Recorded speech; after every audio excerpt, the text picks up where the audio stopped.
Agora a gente fala sobre o leilão da CEMIG. A Luciana Verdolim já trouxe a informação de Brasília, dizendo que o presidente Michel Temer comemorou o resultado. Como é que foi o leilão, Thiago Muniz? Boa tarde. Boa tarde, Thiago Berraich. Boa tarde a todos. Foi um leilão sem muita concorrência, sem muita disputa. O governo arrecadou 12 bilhões de reais no leilão das 4 usinas hidroelétricas que pertenciam à CEMIG, a Companhia Elétrica de Minas Gerais. O valor representa um ágio de 9,73% em relação ao valor mínimo estipulado.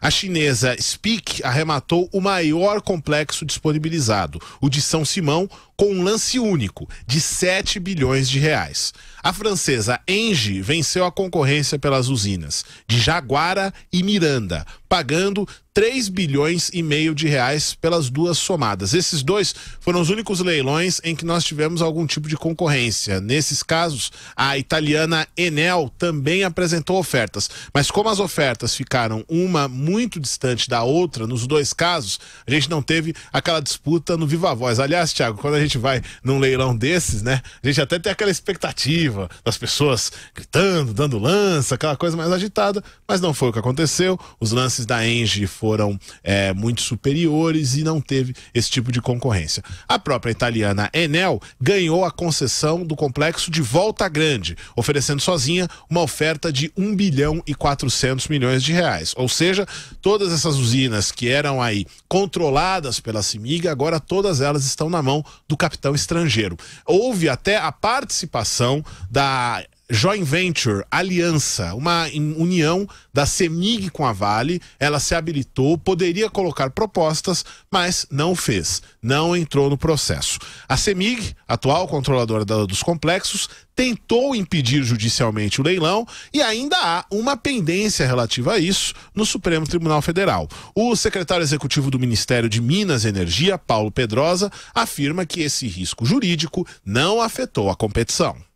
O número de participantes não me pareceu ser menor do que outros certames parecidos com esse. Então, a impressão que eu tenho é, claro, que não afetou. Sempre há no Brasil um certo questionamento, como no caso da CELG, né? No caso da CELG havia uma ação no Supremo também, se não me engano, de um partido político tentando impedir o leilão da CELG, né? E isso foi até o último momento. É uma característica nossa, do regime democrático, né? E do sistema do judiciário brasileiro. O diretor-presidente da Agência Nacional de Energia Elétrica diz que o fato das usinas serem concedidas representa pouco no cálculo da conta de luz para as regiões abastecidas com essa energia. Romeu Rufino diz que o impacto chega a 1% da tarifa no máximo. Esse efeito isoladamente impacta a tarifa. Não significa dizer que a tarifa vai aumentar, ele impacta a tarifa. Como eu comentei, dependendo do volume de energia que cada uma tem, depende do mix, depende de um conjunto de variáveis, mas na média não é mais do que 1%. Bom, e até como a própria Luciana Verdolim já trouxe também, o presidente Michel Temer fez questão de ir às redes sociais, se manifestou no Twitter, dizendo que nós, abre aspas aí ao presidente, nós resgatamos definitivamente a confiança do mundo no Brasil. Leilão das usinas da CEMIG rendeu 12,13 bilhões de reais, acima da expectativa do mercado. Não muito acima, né, Thiago? Ágio de 9,73%. Os representantes do Ministério de Minas e Energia foram até questionados o que significa esse ágio. Eles dizem que é um ágio significativo, porque às vezes você faz uma projeção, joga lá em cima, aí as ofertas não são muito altas, ou então você joga lá embaixo e acaba tendo um ágio alto demais. Diz o Ministério que está dentro do esperado. O governo não tinha outra alternativa, a não ser comemorar um resultado. Felizmente, para o governo exemplo, já teve interessado. Exatamente, seria um desastre se acontecesse o chamado vazio no leilão, isso, que é quando ninguém manda proposta, aí você fica com um verdadeiro mico, um abacaxi na mão. Não aconteceu, teve propostas em todos os casos, mesmo aí com esse risco jurídico associado, e o fato é que agora o governo tem aí 12 bilhões de reais para tentar aliviar o caixa, porque esse leilão foi colocado dentro do programa de parcerias e investimentos, mas serve também para aliviar o rombo, porque esse dinheiro todo é o chamado valor da outorga. É quanto a empresa vai pagar para para poder operar. É o preço de entrada. E esse preço terá que ser depositado daqui a 20 dias e pagamento à vista, Thiago. No caso de São Paulo, por exemplo, a CESP, o Exato, bem tenta lembrado. vender e não consegue. Bem lembrado. Uma série de embrólios judiciais. O próprio representante do Ministério de Minas e Energia lembrou da CELG, que é a companhia de Goiás, que também enfrentou percalços jurídicos.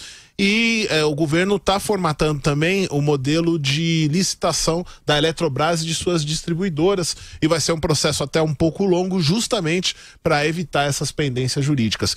Só fechando, Thiago, é importante lembrar que não é só pendência jurídica que teve nesse caso da CEMIG. Nós tivemos uma frente ampla política muito forte, tentando fazer com que o governo, ou pelo menos abrisse mão de conceder uma delas. E é uma frente realmente suprapartidária. Reuniu tucano, petista, o governador de Minas, o petista Fernando Pimentel, senadores tucanos como Aécio Neves e Antônio Anastasia. O estado de Minas Gerais em peso considera essa questão muito sensível, porque essas usinas elas são tidas quase como um patrimônio do estado. Só que houve recentemente uma alteração aí de como que essas concessões podem ser feitas, que abriu caminho, a alteração que foi feita inclusive ainda no governo Dilma Rousseff, que abriu caminho para que concessões como essas pudessem ser realizadas. Então, é uma vitória do governo e uma vitória jurídico-política também de conseguir realizar esses procedimentos. Bom trabalho, Thiago. Agora 2